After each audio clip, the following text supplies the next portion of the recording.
Welcome to This Explainer. Today, we're going to do something pretty amazing. We are going to completely rewrite your morning code. And hey, don't worry, we aren't going to sit here and talk about motivation or willpower or forcing yourself to do some miserable, grueling routine. Nope. Instead, we're looking directly at the actual instruction manual of your body to understand exactly how your morning physiology works. Think about this for a second. You just slept for 8 hours. You haven't eaten a single thing yet.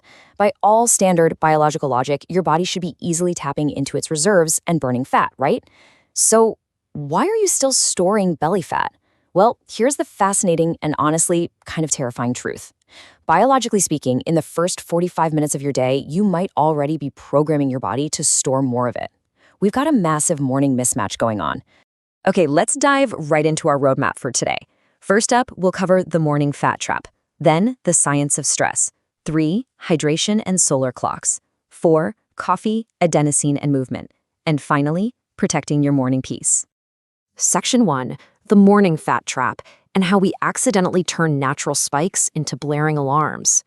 So every single morning, your body goes through this highly specific hormonal event called the Cortisol Awakening Response.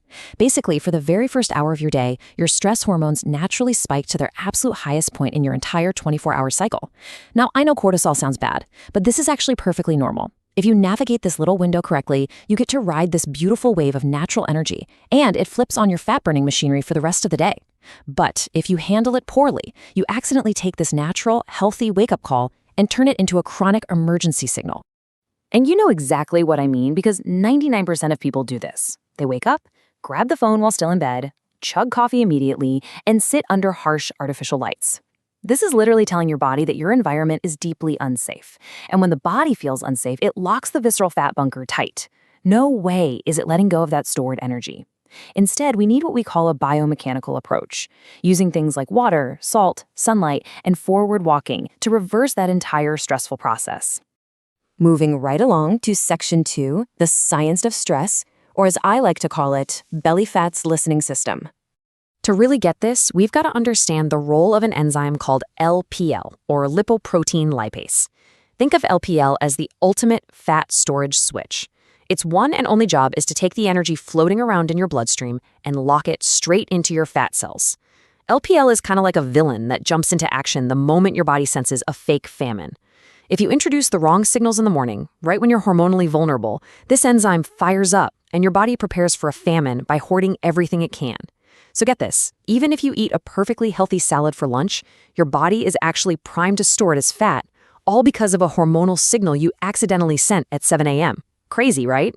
And here is a number that is absolutely crucial to understand. 4. Visceral fat cells, that stubborn, deep belly fat, have up to 4 times more glucocorticoid receptors than your other fat cells.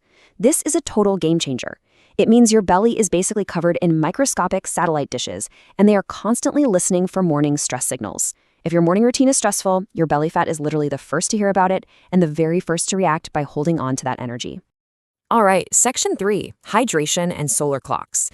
Let's talk about resetting your baseline the right way. Before you do anything else in the morning, you have to realize this wild fact.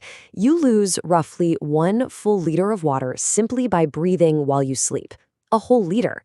Because of that massive fluid loss, when you wake up, your blood is viscous. It's physically thick, so your heart has to work way harder just to pump it through your system. This physical strain is actually raising your cortisol before your feet even hit the floor. So putting out this overnight fire immediately is step 1. You need what's called the adrenal cocktail. Just chugging plain water isn't quite enough because your tiny adrenal glands actually run on sodium and potassium. By drinking a large glass of room temperature water with just a pinch of high-quality salt and a squeeze of lemon, you are instantly turning off those biological alarm bells. The sodium physically dampens your adrenaline response, telling your kidneys and your adrenals, hey, relax, resources are plentiful.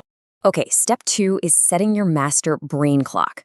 Most of us wake up and immediately stare at a phone screen, right? Well, that screen puts out about 500 lux of artificial blue light. That is biologically confusing. It's not bright enough to trigger your proper wake-up hormones, but it is just enough to cause low-grade anxiety. Compare that to the 10,000 lux of full-spectrum solar light you get by simply stepping outside. And yeah, that's even on a cloudy day. Getting outside for just 5 to 10 minutes without your sunglasses allows those natural solar photons to hit your retina. That signal travels straight into your hypothalamus, which triggers a healthy, sharp release of cortisol that does its job and then quickly drops. It literally sets a biological timer that tells your body, okay, it's morning, burn energy now, sleep later. Plus, as an awesome bonus, this triggers your morning serotonin, which is the exact building block your body needs to engineer melatonin for a really deep sleep at 10 p.m. tonight. Next up is Section 4, Coffee, Adenosine, and Movement. Let's dig into the 90-minute rule. Listen, if you reach for coffee the absolute second you wake up, you're making a massive metabolic mistake. Here's why. Throughout the day, your brain builds up a molecule called adenosine, which is what creates sleep pressure. While you sleep, your brain clears most of it out. But when you first wake up, you've still got some residual adenosine floating around. If you drink coffee right away, the caffeine molecules dock right into those receptors, totally blocking the adenosine. But here's the catch. The adenosine hasn't gone anywhere. It's just building up behind this invisible dam. So when that caffeine eventually wears off in the afternoon, the dam breaks, you completely crash, and your body panics, releasing a huge spike of cortisol that drives major sugar cravings and, you guessed it, belly fat storage. To totally avoid this trap, you just need to delay your caffeine by 90 minutes. By simply waiting an hour and a half after waking up, you allow your body to clear out that leftover adenosine all on its own naturally. You're letting that cortisol awakening response finish its job safely. When you finally enjoy that cup of coffee 90 minutes later, it actually acts as a true performance enhancer, completely free of that chronic stress signal. Now, let's talk movement. We hear all the time that we should do intense HIIT workouts first thing in the morning. But if you're already carrying visceral fat and stress, that extreme intensity creates a lack of oxygen, hypoxia, which actually spikes your cortisol even higher, not what we want. Instead, you want to trigger something called optic flow. When you walk forward, images literally pass by your eyes. This specific visual data connects straight to the amygdala, the fear center of your brain, and actively quiets it down. Just think about our evolutionary history for a second. Walking forward meant we were exploring, we were hunting, we had agency in our environment. Being completely still? Well, that usually meant we were hiding from a predator or we were trapped. So a simple 10 to 15-minute walk outside combines that solar light and physical movement into a deeply primal safety signal. It communicates to those stubborn, visceral fat reserves, hey, we are in control, we are active, and it is 100% safe to burn energy today. Moving into Section 5, Protecting Your Morning Peace. Let's build that mindset shield. Interestingly enough, this final piece of the protocol is actually about what you don't do. Do not check your phone for the first 30 minutes. Just don't do it. If you open social media or dive into work emails the absolute moment your eyes open, you are instantly flooding a highly vulnerable waking brain with dopamine and cortisol. You're immediately reacting to bad news, comparison traps, and other people's emergencies. Before you have even stood up out of bed, you've triggered your sympathetic fight or flight nervous system. And here's the rule. A brain that starts the day in reactive mode stays in stress mode all day long. So let's pull all of this together.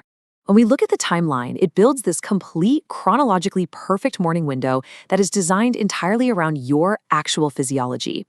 You wake up and hydrate to support the blood and adrenals, you get outside for that light and optic flow, you fiercely protect your dopamine for the first 30 minutes, and you let that adenosine naturally clear out for 90 minutes before having your coffee.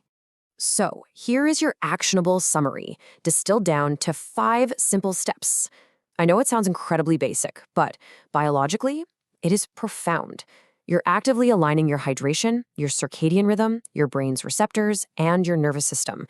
By simply dropping that unnecessary morning cortisol that locks fat in place, weight loss isn't a struggle anymore. It just becomes a natural, effortless side effect of a beautifully balanced system. And that brings us to the ultimate question, the one you really have to ask yourself tonight before you set your alarm. You've got the instruction manual now. So tomorrow morning when you open your eyes, are you going to continue to fight your biology, or are you going to choose to flow with it? The choice and the incredible results that follow are entirely yours. Thank you so much for joining me on this explainer, and I will catch you on the next one.